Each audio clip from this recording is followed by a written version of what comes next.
कि किसी भी पॉलिटिकल लीडर को इलेक्शन से दूर रखना, आवाम से दूर रखना, इलेक्शन के मौके के ऊपर जो है वो किसी तौर के ऊपर भी आइन और कानून के मुताबिक नहीं है और ऐसा नहीं होना चाहिए। तो इसलिए कागजात नामजदगी जमा करवाए जाने के लिए जब ये उम्मीदवार पहुंचते हैं या उनके लोग पहुंचते हैं तो वहाँ पे डीसी साहब जो रिटर्निंग अफसर भी हैं वो अपने दफ्तर से उठ जाते हैं। या दोपहर को ये मरासला लिखा गया, लेकिन उसके बाद भी ऐसी इतलात मिल रही हैं मुल्क मुख्तलिफ हिस्सों और बिलखुसूस पंजाब के अंदर। ये सब दूसरा बड़ा अहम मामला, इमरान खान इलेक्शन कैंपेन चला सकेंगे, नहीं चला सकेंगे, रिहा होंगे, नहीं होंगे। अगर कानूनी तौर के ऊपर देखा जाए तो साइफर में ज़मानत के बाद अभी 2 केसेस हैं जिनमें अस्सलाम वालेकुम नाज़रीन, औसाफ और ABN डिजिटल में खुशामदीद। और आज हम बात करेंगे सुप्रीम कोर्ट में 2 बड़े अहम तरीन केसेस की आज समाअत हुई और उस समाअत के बाद 2 सवालात तकरीबन पाकिस्तान के हर शहरी में जो थोड़ी बहुत भी सियासत से, हुकूमत साजी से और इंतखाबात से दिलचस्पी रखता है उसके ज़हन में ये 2 सवालात जन्म ले रहे हैं कि एक ये बानी चेयरमैन तहरीक इंसाफ इमरान खान कब जेल से रिहा होंगे और इलेक्शन कैंपेन में हिस्सा ले सकेंगे या नहीं ले सकेंगे। एक ये अहम सवाल है। और दूसरा ये कि सुप्रीम कोर्ट ने जो इलेक्शन कमीशन ऑफ पाकिस्तान को ये हुक्म दिया है और जिसके नतीजे में इलेक्शन कमीशन ऑफ पाकिस्तान ने चारों सूबाई चीफ सेक्रेटरी साहिबान, IG साहिबान और जो चीफ इलेक्शन कमिश्नर्स हैं सूबाई, उनको मरासिल लिखे, इंक्लूडिंग इस्लामाबाद 5वें जो IG और यहाँ के चीफ कमिश्नर हैं उनको भी मरासला भेजा गया कि तमाम सियासी जमातों को बशमूल पाकिस्तान तहरीक इंसाफ को मसावी मौक़े फ़राहम किए जाएँ और ये जो छापे मारे जा रहे हैं, उम्मीदवारों को गिरफ़्तार किया जा रहा है, उनके नॉमिनेशन पेपर्स छीने जा रहे हैं या कागजात नामजदगी जमा करवाए जाने के लिए जब ये उम्मीदवार पहुंचते हैं या उनके लोग पहुंचते हैं तो वहाँ पे DC साहब जो रिटर्निंग अफसर भी हैं वो अपने दफ्तर से उठ जाते हैं या ताले लगा दिए जाते हैं। ये सारा सिलसिला बंद होना चाहिए। तो क्या इन अहकामात पर अमल होगा और तहरीक इंसाफ को यकसा मौक़े फ़राहम किए जाएंगे, नहीं किए जाएंगे, ये एक बड़ा अहम सवाल है। जहाँ तक इन मौक़ों का तल्लुक़ है, यकीनी तौर के ऊपर जो ROs लगाए गए हैं ये बड़ी प्लानिंग के साथ लगाए गए हैं और इंतज़ामिया के अफसर लिए गए हैं। आज चीमा साहब इस्लामाबाद में इस्टेब्लिशमेंट के वज़ीर थे और आज चीमा साहब की जो सियासी वफादारी हैं वो किसी ढकी छुपी नहीं है और वो अपना काम करके चले गए और फिर उन्होंने अपने गोशवारे भी जमा नहीं करवाए इलेक्शन कमीशन में और इलेक्शन कमीशन ने फिर प्राइम मिनिस्टर को कहा कि इनको ओहदे से हटा दिया जाए।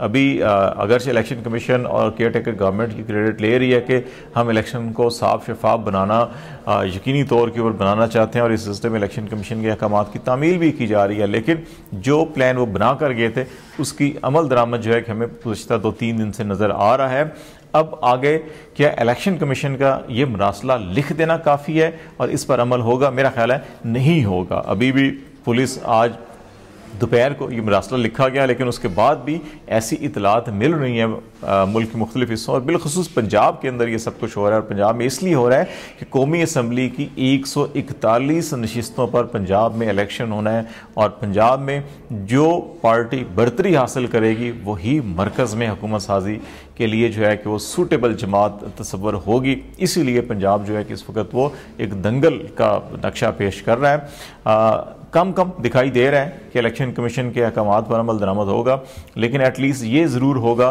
कि अगर अब अमल ना किया गया तो 2 दिन मज़ीद बढ़ाए गए हैं कागजात नामजदगी जमा कराने के लिए। तो इन 2 दिनों के अंदर यही जो कैंडिडेट्स हैं वो इलेक्शन कमीशन के दफातर में भी जाके अपने नॉमिनेशन पेपर्स जमा करवा सकेंगे। ये सुप्रीम कोर्ट ने कहा कि अगर ऐसा मुमकिन नहीं है तो ये फिर ये किया जाए कि इलेक्शन ऑफिस जो है वहाँ पर कागजात जमा करवा दिए जाएँ। दूसरा बड़ा अहम मामला, इमरान खान इलेक्शन कैंपेन चला सकेंगे, नहीं चला सकेंगे, रिहा होंगे, नहीं होंगे।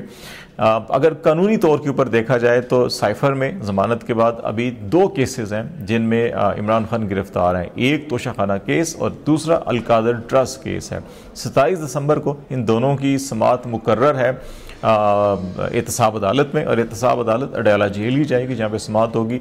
अगर इन दोनों केसेस के अंदर 27 दिसंबर को ज़मानत मंजूर कर ली जाती है तो फिर इमरान खान 27 को रिहा हो सकते हैं। लेकिन 9 मई के कुछ वाक़यात में फैसलाबाद और लाहौर के कुछ केसेस के अंदर इमरान खान को जो नामज़द किया गया है, ख्याल ये किया जा रहा है कि अगर इन केसेस में उनकी ज़मानत होती है तो शायद उनको उन केसेस में गिरफ्तारी डाली जा सकती है। लेकिन मीनवाइल इन केसेस के अंदर तफ्तीश अगरचे हो चुकी है। अडयाला जेल के अंदर ही जो JIT थी उन्होंने आकर पंजाब गवर्नमेंट की ये तफ्तीश कर लिया है, लेकिन अगर उनको बाहर नहीं आने देने का फैसला किया गया, जो बज़ाहिर नज़र आ रहा है हुकूमती हल्कों के अंदर वो सियासी बातें की जा रही हैं कि अगर इमरान खान इलेक्शन से पहले बाहर आ गए तो फिर जो नून लीग या PDM की जो जमातें हैं उनका क्लीन स्वीप हो जाएगा उनके खिलाफ, तो उसको रोकने के लिए ये प्लानिंग की गई थी।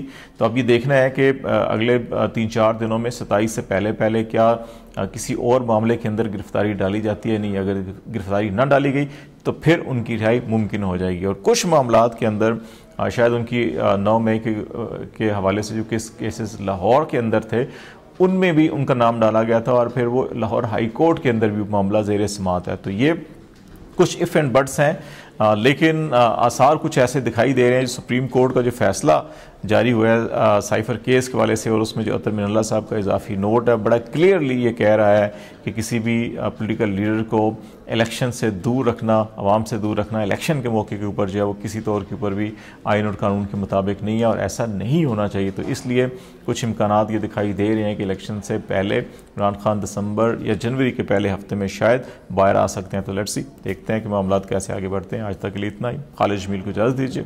अल्लाह हाफिज़।